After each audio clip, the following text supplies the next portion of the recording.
नमस्कार दोस्तों, स्वागत है आपका आज के मुख्य समाचार में, जिसमें 5 राज्यों के चुनाव से जुड़ी सारी बड़ी खबरें आपके लिए लेके आए हैं। उत्तराखंड, पंजाब, गोवा, मणिपुर के साथ उत्तर प्रदेश में जो चुनाव होने वाले हैं, इसको लेकर बड़ी खबरें निकल के आ रही हैं। 5 राज्यों में विधानसभा चुनाव जीतने के लिए राजनीतिक दलों ने पूरी ताकत झोंक दी है और चुनाव नजदीक आते ही दल बदलने का सिलसिला भी तेज हो चुका है। ऐसे में राजनीतिक पार्टियों ने प्रत्याशियों के नाम का भी ऐलान करना शुरू कर दिया है और इन सब के बीच राजनीतिक नेताओं की बयानबाजी और गुटबाजी भी सामने आई है। और उत्तर प्रदेश में जो भगदड़ मची है भारतीय जनता पार्टी के भीतर, वो भाजपा को बड़े नुकसान के संकेत दे रहे हैं। ऐसा क्या हो गया दोस्तों कि भाजपा के विधायक पार्टी छोड़कर समाजवादी पार्टी में जाने लगे हैं? आपको क्या कुछ लगता है, कमेंट में जरूर बताइए। लेकिन उससे पहले अगर आप भी ऐसा मानते हैं कि उत्तर प्रदेश में बदलाव की लहर चल रही है और समाजवादी साइकिल सबसे तेज आगे चल रहा है, तो वीडियो लाइक करके अपना समर्थन जरूर दर्ज कराइए। और दोस्तों, ज्यादा लोगों तक इस वीडियो को शेयर कीजिए, लाल बटन दबा के घंटी बजा दीजिए। रुक करते हैं पहली बड़ी खबर की तरफ। पश्चिमी उत्तर प्रदेश में भाजपा को लगा बड़ा झटका। गुज्जर नेता और विधायक अवतार सिंह भड़ाना ने छोड़ दी पार्टी। जी हां दोस्तों, पश्चिमी उत्तर प्रदेश में भाजपा को ये बड़ा झटका लगा है। एक के बाद एक हर दिन भाजपा को नुकसान होता जा रहा है। भाजपा में पार्टी छोड़ने वालों की होड़ मची हुई है और 2 दिनों में 5 विधायकों ने पार्टी को झटका दे दिया है।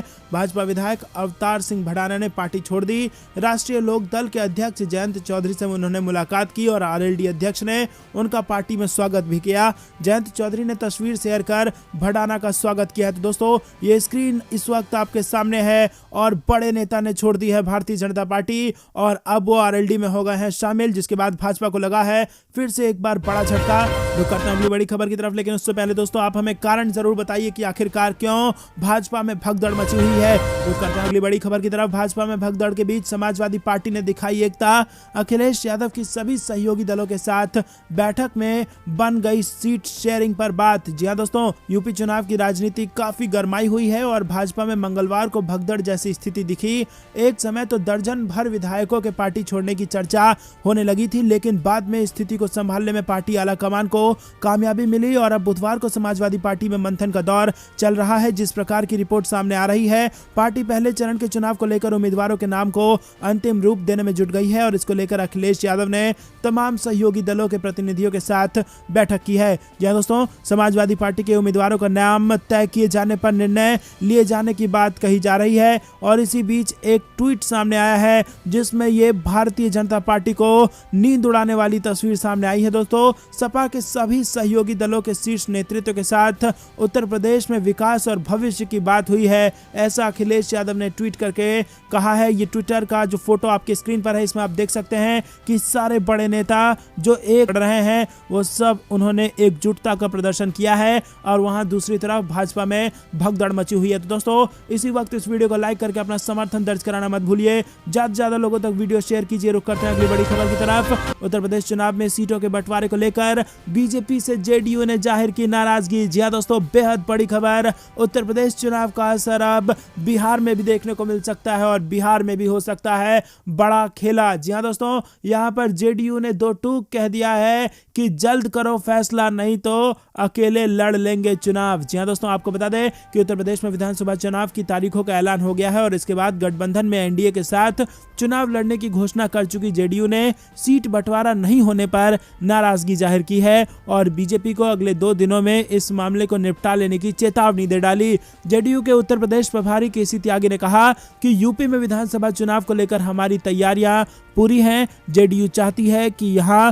वो बीजेपी के साथ मिलकर चुनाव लड़े, लेकिन अभी तक इस पर कोई संतोषजनक बात नहीं हो पाई है। त्यागी ने कहा कि अब बीजेपी को अगले 1 से 2 दिन के अंदर इस पर फैसला ले लेना चाहिए और उन्होंने कहा कि समय पर अगर बीजेपी की तरफ से इस पर कोई बात नहीं हुई तो जेडीयू खुद निर्णय ले लेगा। तो दोस्तों, जिस जेडीयू के साथ बिहार में भारतीय जनता पार्टी सरकार चला रही है, उसी जेडीयू ने यहां पर दे दी है चेतावनी, या फिर यूं कहिए कि उल्टी गिनती शुरू हो गई है भाजपा की, क्योंकि जेडीयू ने कहा है कि 2 दिन के भीतर सीट फाइनल करो वरना हम अकेले लड़ लेंगे चुनाव। तो दोस्तों, आपको क्या लगता है कि क्या इसका असर बिहार बिहार में भी पड़ेगा और बिहार में भी गठबंधन टूटने के बाद बदल जाएगी सरकार। क्या कुछ लगता है कमेंट में जरूर बताइए, और वीडियो लाइक अभी तक नहीं किया तो कृपया करके वीडियो लाइक जरूर कीजिए। रुक करते हैं अगली बड़ी खबर की तरफ। मुजफ्फरनगर में भाजपा विधायक पर चुनाव से पहले आई शामत, विरोध में ग्रामीण लगा रहे हैं पोस्टर। जी हां दोस्तों, आपको बता दें कि आगामी 2022 चुनाव को लेकर जहां सभी राजनीतिक दलों ने आचार संहिता लागू होने के बाद कमर कस ली है, वहीं भाजपा के विधायक अपनी ही पार्टी के लिए फजीहत बन रहे हैं। चुनाव से पहले भाजपा विधायक के बहिष्कार और वोट न देने का मामला तूल पकड़ता जा रहा है। ताजा मामला मुजफ्फरनगर की पुरकाजी विधानसभा का है, जहां सुबह भाजपा विधायक प्रमोद उठवाल के खिलाफ ग्रामीणों ने जोरदार प्रदर्शन करते हुए न सिर्फ गांव में भाजपा विधायक के खिलाफ पोस्टर चस्पा कर दिया, बल्कि विधायक को 2022 में वोट न देने की बात तक कह दी। ग्रामीणों ने गांव की दीवार और सभी दीवारों पर भाजपा में कोई खोट नहीं, प्रमोद उठावल को वोट नहीं के पोस्टर चस्पा कर भाजपा विधायक प्रमोद उठवाल के बहिष्कार की घोषणा कर दी है। तो दोस्तों, भाजपा विधायकों का हो रहा है पुरजोर बहिष्कार और वोट नहीं देंगे यहां पर ग्रामीण, और ऐसा पोस्टर ग्रामीणों ने गांव के हर एक घर में चस्पा कर दिया है। तो भाजपा को जबरदस्त विरोध पार्टी के बाहर और जनता द्वारा देखने को मिल रहा है। रुक करते हैं अगली बड़ी खबर की तरफ। यूपी चुनाव में कांग्रेस किए जा रही है प्रयोग पर प्रयोग, उधर अखिलेश यादव से बात कर खेला करने में जुट गई ममता बनर्जी। जी हां दोस्तों, 40% टिकट महिलाओं को देने और लड़की हूं लड़ सकती हूं को नारा देने के बाद कांग्रेस यूपी को लेकर एक और प्रयोग करने जा रही है। उसने कुछ ऐसी महिलाओं को चिन्हित किया है जिनका कोई राजनीतिक बैकग्राउंड नहीं है, लेकिन अलग अलग वजहों से उन्होंने सुर्खियां बटोरी है। प्रियंका गांधी इन महिलाओं को कांग्रेस के टिकट पर चुनाव मैदान में उतारना चाहती है और उन्होंने अपने नेताओं से ऐसी महिलाओं और उनके परिवारों से मिलकर उनकी राय जानने और उन्हें चुनाव लड़ने के लिए राजी करने को कहा। ऐसी महिलाओं का सारा खर्च और उनका चुनावी प्रबंधन पार्टी के जिम्मे होगा। कांग्रेस नेताओं की एक बैठक के दौरान पिछले कुछ वर्षों में दिए गए पद्म पुरस्कारों का जिक्र हुआ कि कैसे ये पुरस्कार गुमनाम चेहरों तक पहुंचकर एक नई मिसाल बनने में कामयाब हुआ। रुक करते हैं अगली बड़ी खबर की तरफ। कांग्रेस की नजरें 2024 पर व्हाट्सएप ग्रुप को जोड़ने के लिए राहुल गांधी कनेक्ट ऐप और ऑनलाइन कैडर ऐप भी बनेगा।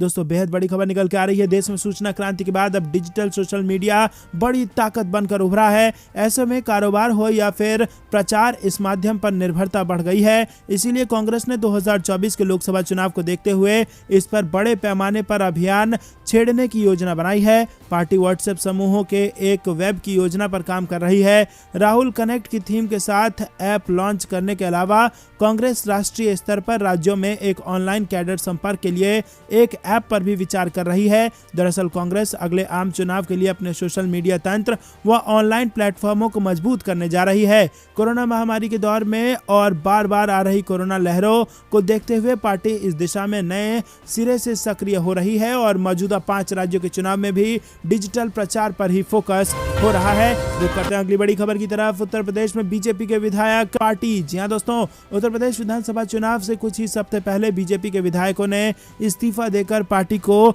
चौंका दिया है। तो दोस्तों, क्या इसके पीछे निजी महत्वाकांक्षाएं हैं, लेकिन इससे पार्टी के लिए नई चुनौतियां जरूर खड़ी हो रही हैं। उत्तर प्रदेश के पेड्रोना से विधायक स्वामी प्रसाद मौर्य के उत्तर प्रदेश सरकार में श्रम मंत्री के पद से इस्तीफे के बाद राज्य की राजनीति में एक नया मोड़ आ गया है। विधानसभा चुनावों में 1 महीने का समय भी नहीं बचा है और ऐसे समय में मंत्री पद पर बैठे नेता का इस्तीफा सरकार और पार्टी की छवि के लिए नुकसानदेह हो सकता है। राज्यपाल को अपना इस्तीफा भेजते हुए मौर्य ने कहा कि वो दलितों, पिछड़ों, किसानों, बेरोजगार नौजवानों और छोटे लघु एवं मध्य श्रेणी के व्यापारियों की उपेक्षात्मक रवैये के कारण उत्तर प्रदेश के योगी मंत्रिमंडल से इस्तीफा दे रहे हैं। हालांकि अटकलें लग रही हैं कि उन्होंने अपने बेटे समेत कई सहयोगियों के लिए पार्टी से आने वाले चुनावों में टिकट की मांग की थी और इस्तीफे का कारण इस मांग का अस्वीकार किया जाना था। तो दोस्तों, यहां पर आपको बता दें कि भाजपा को बड़ा झटका लग चुका है। मंत्री जी ने इस्तीफा दे दिया है और अब ये उत्तर प्रदेश चुनाव में भाजपा के लिए अच्छी बात नहीं है। रुक करते हैं अगली बड़ी खबर की की तरफ लगातार पैर पसार रहा है ओमिक्रॉन। दिल्ली, महाराष्ट्र, यूपी समेत कई राज्यों का हाल आपको बताएंगे। दरअसल दोस्तों आपको बता दें कि देश में कोरोना के नए वेरिएंट ओमिक्रॉन के मामले लगातार बढ़ते जा रहे हैं। ओमिक्रॉन से सबसे ज्यादा प्रभावित राज्यों में महाराष्ट्र, राजस्थान और दिल्ली का नाम शामिल है। हालांकि इसके अलावा भी दूसरे राज्यों में इस वायरस के केस बढ़ते जा रहे हैं। इस खबर में हम आपको ये बताने जा रहे हैं कि महाराष्ट्र, राजस्थान, दिल्ली, यूपी, हरियाणा, पंजाब और मध्य प्रदेश जैसे राज्यों में ओमिक्रॉन के कितने मामले सामने आ चुके हैं। तो दोस्तों अगर सबसे पहले बात की जाए महाराष्ट्र की, तो महाराष्ट्र में अब तक ओमिक्रॉन के 1281 मामले आए हैं, जिसमें 499 रिकवर कर चुके हैं। वहीं पिछले कुछ दिनों से दिल्ली इस मामले में लगातार दूसरे नंबर पर बना हुआ था, लेकिन अब राजस्थान ओमिक्रॉन से संक्रमित मरीजों की संख्या के मामले में आगे निकल गया है। राजस्थान में ओमिक्रॉन के मामले तेजी से बढ़ते जा रहे हैं और अब तक राज्य में 645 मामले मिले हैं। यहां 402 लोगों ने रिकवरी कर ली है और दिल्ली में अब तक 546 मामले मिले हैं और यहां पर सिर्फ 57 लोग ही रिकवर कर पाए हैं। वहीं बात की जाए उत्तर प्रदेश की, तो नए वेरिएंट के 275 मामले सामने आए हैं और रिकवर करने वालों की संख्या 6 है। हरियाणा में 162, बिहार में 27, पंजाब में 27 और मध्य प्रदेश में 10 मामले मिले हैं। इसके साथ उत्तराखंड में 8 और छत्तीसगढ़ में 5 मरीज ओमिक्रॉन से संक्रमित पाए गए। हिमाचल प्रदेश में 1 मामला सामने आया है। रुक करते हैं अगली बड़ी खबर की तरफ। अखिलेश यादव के साथ प्रियंका गांधी को भी भरोसा, 10 मार्च को उत्तर प्रदेश में होगा सत्ता का बदलाव। जी हां दोस्तों, उत्तर प्रदेश में विधानसभा चुनाव की तारीखों की घोषणा के बाद सत्ताधारी भाजपा के साथ विपक्षी दलों की प्रतिक्रिया भी तेज होने लगी है। समाजवादी पार्टी के राष्ट्रीय अध्यक्ष उत्तर प्रदेश के पूर्व मुख्यमंत्री अखिलेश यादव को भरोसा है कि 10 मार्च को भारतीय जनता पार्टी उत्तर प्रदेश की सत्ता से बाहर हो जाएगी। कांग्रेस की राष्ट्रीय महासचिव तथा उत्तर प्रदेश की प्रभारी प्रियंका गांधी भी 10 मार्च को भाजपा को उत्तर प्रदेश की सत्ता से बाहर बता रही हैं। तो दोस्तों क्या वाकई में 10 मार्च को भाजपा हो जाएगी सत्ता से बाहर? फटाफट लाइक करके समर्थन दर्ज कराइए और हाँ या ना में अपनी राय जरूर बताइए। रुक करते हैं अगली बड़ी खबर की तरफ। अखिलेश यादव की बड़ी घोषणा, सरकार बनने पर छात्रों को लैपटॉप देने के साथ पढ़ने के लिए विदेश भी भेजेंगे। जी हां दोस्तों, उत्तर प्रदेश के चुनाव में जोरदार तैयारी करने वाले समाजवादी पार्टी के अध्यक्ष अखिलेश यादव ने बड़ी घोषणा भी कर दी है। उत्तर प्रदेश के पूर्व मुख्यमंत्री अखिलेश यादव ने शनिवार को पार्टी कार्यालय में मीडिया के सामने अपनी पार्टी की मुख्यता बताई। अखिलेश यादव ने कहा कि अगर उत्तर प्रदेश में समाजवादी पार्टी की सरकार बनती है तो हम छात्र छात्राओं तथा नौजवान को लैपटॉप उपलब्ध कराने का कार्य करेंगे।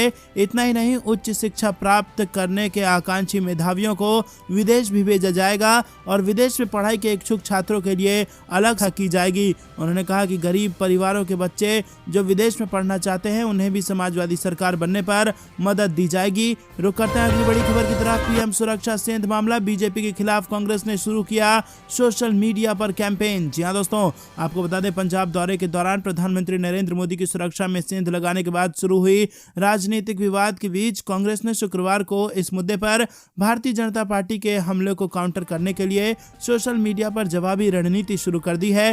कांग्रेस के सोशल मीडिया विभाग के अध्यक्ष रोहन गुप्ता ने कहा कि बीजेपी के नेतृत्व वाली केंद्र सरकार की मंशा न केवल वास्तविक मुद्दों से देश का ध्यान भटकाने की है, बल्कि पंजाब में मुख्यमंत्री चरणजीत सिंह चन्नी के नेतृत्व वाली सरकार को बदनाम करने की भी है। गुप्ता ने कहा कि भाजपा सरकार पंजाब की गलियों में गूंज रही भारत की लोकतांत्रिक आवाज से डर रही है और कांग्रेस ने अपने सोशल मीडिया अभियान में विमुद्रीकरण यानी कि नोटबंदी, कोविड महामारी को प्रबंधन, लॉकडाउन के दौरान प्रवासी मजदूरों की दुर्दशा, किसानों के मुद्दे, लखीमपुर खीरी कांड और अन्य सहित कई मुद्दों को उठाना शुरू कर दिया है। तो दोस्तों क्या आपको भी ऐसा लगता है कि पंजाब के लोगों से डर रही है भाजपा और इसीलिए कर रही है ड्रामा? अपनी राय जरूर बताइए और वीडियो अभी तक लाइक नहीं किया है तो लाइक करके समर्थन जरूर दर्ज कराइए। 2000 लाइक के टारगेट को पूरा कराइए। दोस्तों रुक करते हैं अगली बड़ी खबर की तरफ। प्रियंका गांधी का महिलाओं को खुला न्योता, बोली अगर आप राजनीति में आना चाहती है तो मुझसे मिलिए। जी हां दोस्तों, बेहद बड़ी खबर निकल कर आ रही है उत्तर प्रदेश से। कांग्रेस महासचिव व यूपी प्रभारी प्रियंका गांधी ने कहा कि लड़की हूं लड़ सकती हूं अभियान यूपी चुनाव के बाद देश के दूसरे राज्यों में ले जाया जाएगा। बीते कुछ दिनों में भाजपा, सपा और आम आदमी पार्टी भी महिलाओं की बात कर रही हैं। वहीं उन्होंने कहा कि राजनीतिक रूप से महिलाओं को सशक्त बनाना है तो गैस सिलेंडर या कुछ पैसे देने से काम नहीं चलेगा, उन्हें बराबरी देनी होगी। शनिवार को प्रियंका गांधी ने वर्चुअल अभियान की शुरुआत करते हुए फेसबुक लाइव किया और जनता से लिए गए सवालों का जवाब देते हुए उन्होंने कहा कि महिलाओं को समझना होगा कि हम एकजुट होकर भविष्य बदल सकते हैं। पहले 1.5 साल में जहां जहां महिलाओं पर उत्पीड़न हुआ है मैं वहां गई और उन्नाव रायबरेली समेत जहां जहां मैं गई और पीड़ितों से मिली तो उनमें लड़ने का जज्बा देखा और उससे ही मेरे मन में ये भावना आई कि इसी भावना से हमारा नारा प्रेरित है कि लड़की हूँ लड़ सकती हूँ। तो दोस्तों बेहद बड़ी खबर यहाँ पर आ रही है। बराबरी का मौका देना होगा महिलाओं को, केवल गैस सिलेंडर और 500 रुपये मुफ्त देकर कुछ नहीं होगा, बराबरी का माहौल देना होगा और इसके लिए खुला खत लिख दिया है, खुला आह्वान किया है। प्रियंका गांधी ने खुला न्योता दिया है और कहा है कि मुझसे संपर्क कीजिए। रुक करते हैं अगली बड़ी खबर की तरफ। रैलियों पर लगा बयान, अखिलेश यादव बोले डिजिटल रैली में भाजपा से मुकाबला नहीं कर सकते, पैसे दे चुनाव आयोग। जी हाँ दोस्तों, चुनाव आयोग ने शनिवार को आगामी उत्तर प्रदेश विधायक, इसके मुताबिक उत्तर प्रदेश में 10 फरवरी से 7 मार्च के बीच 7 चरणों में मतदान होगा। हालांकि इस दौरान चुनाव आयोग ने कहा कि किसी भी राज्य में रैलियों और रोड शो के आयोजन की इजाजत नहीं होगी और आयोग के इस फैसले से सपा प्रमुख अखिलेश यादव खासा नाराज दिखे। आयोग ने कहा कि इन चुनावों में 15 जनवरी तक किसी भी नुक्कड़ सभा व साइकिल रैली या बाइक रैली और पदयात्रा जैसी चीजों पर भी रोक होगी। आयोग ने कहा कि केवल डिजिटल रैलियों को प्रोत्साहन दिया जाएगा। इसको लेकर समाजवादी पार्टी के राष्ट्रीय अध्यक्ष अखिलेश यादव ने शनिवार को कहा कि अगर चुनाव आयोग यूपी विधानसभा चुनाव 2022 में राजनीतिक दलों के लिए वर्चुअल रैलियों के पक्ष में है तो आयोग को इसे सभी राजनीतिक दलों के लिए एक समान खेल मैदान बनाना चाहिए। वहीं अखिलेश यादव ने कहा कि पहली बार कोरोना के समय में इस तरह से चुनाव हो रहा है, लेकिन वर्चुअल रैली की हम बात करें तो आयोग को उन पार्टियों के बारे में भी सोचना चाहिए जिनके पास वर्चुअल रैली के लिए पर्याप्त इंफ्रास्ट्रक्चर नहीं है। दोस्तों रुक करते हैं अगली बड़ी खबर की तरफ। संगठन की मजबूती के साथ आगे बढ़ने को तैयार है कांग्रेस। जी हां दोस्तों, सियासी काउंटडाउन शुरू हो चुका है। चुनावी मैदान में उतरने के लिए सभी पार्टियां अपनी रणनीति को अंतिम रूप दे रही हैं। घोषणा पत्र में विभिन्न वर्गों की मांगों को जगह दी जा रही है। भले अभी बाकी पार्टियों ने घोषणा पत्र जारी नहीं किया हो, लेकिन कांग्रेस ने चरणबद्ध ढंग से शुरुआत कर दी है। वहीं कांग्रेस इस बार महिलाओं की सियासी भागीदारी, बेरोजगारी और महंगाई को मुद्दा बनाएगी। वहीं पार्टी ने बीते 2 सालों में संगठन को मजबूत करने पर विशेष काम किया। कांग्रेस ने इस बार महिलाओं व उनके अधिकारियों को अहमियत देते हुए इसे मुद्दा बनाया है और लड़की हूं लड़ सकती हूं अभियान के जरिए उन्होंने ऐलान कर दिया है कि इस बार की सियासी जंग में महिलाओं को अनदेखा करना भारी पड़ सकता है। रुक करते हैं अगली बड़ी खबर की तरफ। विधानसभा चुनाव 2022, कांग्रेस ने कहा कि लोगों को मिला मौका, बीजेपी पर करें वोट की चोट। जी हां दोस्तों, कांग्रेस ने 5 राज्यों में विधानसभा चुनाव तिथियों की घोषणा के बाद शनिवार को कहा कि इन प्रदेशों में लोगों के पास सुनहरा मौका है कि वो भाजपा के खिलाफ वोट की चोट है, इस महंगाई, बेरोजगार, किसानों और महिलाओं पर अत्याचार को पराजित करें। पार्टी के प्रमुख प्रवक्ता रणदीप सुरजेवाला ने उम्मीद जताई है कि पंजाब में कांग्रेस की एक बार फिर जीत सुनिश्चित होगी और उत्तर प्रदेश, उत्तराखंड, गोवा और मणिपुर में सत्ता परिवर्तन होगा जहां लोग कांग्रेस को अपना समर्थन देंगे। सुरजेवाला ने संवाददाताओं से कहा कि 5 राज्यों में कांग्रेस का हर कार्यकर्ता मजबूती से लड़ेगा, 4 राज्यों में भाजपा को पटकनी देगा और पंजाब में कांग्रेस का झंडा फिर लहराएगा। सुरजेवाला ने कहा कि लोगों के पास अवसर है कि वो भाजपा को भी हराए और महंगाई को भी हराए। किसानों के पास भी मौका है कि वो लखीमपुर खीरी में टायरों के नीचे कुचलने वालों और ऐसे लोगों को मंत्री बनाकर बैठाने वाली भाजपा को भी सजा दे। रुक करते हैं अगली बड़ी खबर की तरफ। यूपी में आचार संहिता लागू, बनारस में हटने लगे हैं होर्डिंग्स और पोस्टर। जी हां दोस्तों, उत्तर प्रदेश सहित 5 राज्यों में चुनावी बिगुल बज चुका है। आदर्श आचार संहिता की घोषणा होते ही बनारस कमिश्नरेट और ग्रामीण पुलिस के अधिकारी सड़कों पर उतर गए हैं। प्रमुख चौराहे पर लगे तमाम राजनीतिक पार्टियों के बैनर, होर्डिंग और पोस्टर को हटाना शुरू कर दिया गया है। वहीं बनारस पुलिस और नगर निगम के कर्मचारी भी पुलिस के साथ शहर के सार्वजनिक स्थलों पर लगे राजनीतिक पोस्टर और बैनर उतरवाना शुरू कर दिया है। देखते ही देखते पूरे शहर की पुलिस सड़कों पर नगर निगम के कर्मचारियों सहित दिखाई देने लगी है। रुक करते हैं अगली बड़ी खबर की तरफ। गोवा में भाजपा पर बरसे कन्हैया, डबल इंजन सरकार को बताया पूरी तरह से फेल। जी हां दोस्तों, 2 दिवसीय दौरे पर गोवा पहुंचे कांग्रेस के युवा नेता कन्हैया कुमार ने भाजपा पर जमकर हमला बोला है। कन्हैया ने अपने एक संबोधन में कहा कि भाजपा का डबल इंजन युवाओं को रोजगार देने और बहुजन समाज के मसलों को हल करने में विफल रहा। कन्हैया कुमार एक कार्यक्रम में गोवा के बहुजन समाज को संबोधित कर रहे थे। उन्होंने इस दौरान कहा कि अगर बीजेपी का डबल इंजन ठीक से काम करता तो बिहार के युवा नौकरी की तलाश में गोवा में नहीं आते। उन्होंने सवाल उठाया कि बिहार और केंद्र में भी भाजपा का शासन है, फिर ये दोनों इंजन फेल क्यों हो गए हैं। और इसी के साथ उन्होंने ये भी कहा कि डबल इंजन गोवा में खनन को फिर से शुरू करने और युवाओं को रोजगार प्रदान करने में विफल रहा है। इसी के साथ आपको बता दें कि इस कार्यक्रम में गोवा कांग्रेस के प्रभारी पर्यवेक्षक पी चिदम्बरम, गोवा के प्रभारी दिनेश गुड्डू राव समेत कई नेता उपस्थित थे। रुक करते हैं अगली बड़ी खबर की तरफ। सरदार पटेल के कथन के सहारे पंजाब मुख्यमंत्री चरणजीत सिंह चन्नी ने भाजपा पर किया तीखा तंज। जी हां दोस्तों, आपको बता दें कि पंजाब के मुख्यमंत्री चरणजीत सिंह चन्नी ने प्रधानमंत्री मोदी की सुरक्षा चूक प्रकरण में बीजेपी पर तीखा पलटवार किया है। उन्होंने बीजेपी के आदर्श पुरुष रहे देश के पहले गृह मंत्री सरदार वल्लभ भाई पटेल के एक कथन का उल्लेख करते हुए केंद्र की सत्ताधारी पार्टी पर हमला बोला है। स्वतंत्रता सेनानी रहे सरदार पटेल की तस्वीर के साथ चन्नी ने ट्वीट किया और ट्वीट में लिखा था कि जिसे कर्तव्य से ज्यादा जान की फिक्र हो उसे भारत जैसे देश में बड़ी जिम्मेदारी नहीं लेनी चाहिए। जी हां दोस्तों, बेहद बड़ी बात कह दी है चरणजीत सिंह चन्नी ने। उन्हें कहा है कि जिसको अपने कर्तव्य से ज्यादा अपनी जान की फिक्र हो उसे देश में बड़ी जिम्मेदारी नहीं लेनी चाहिए। और दोस्तों, यहाँ कहीं ना कहीं सवाल भी राजनीतिक हलकों में उठने लगा है कि जिसको अपने जान की ज्यादा परवाह हो, क्या वो 130 करोड़ भारतीयों की जान की जिम्मेदारी ले सकता है।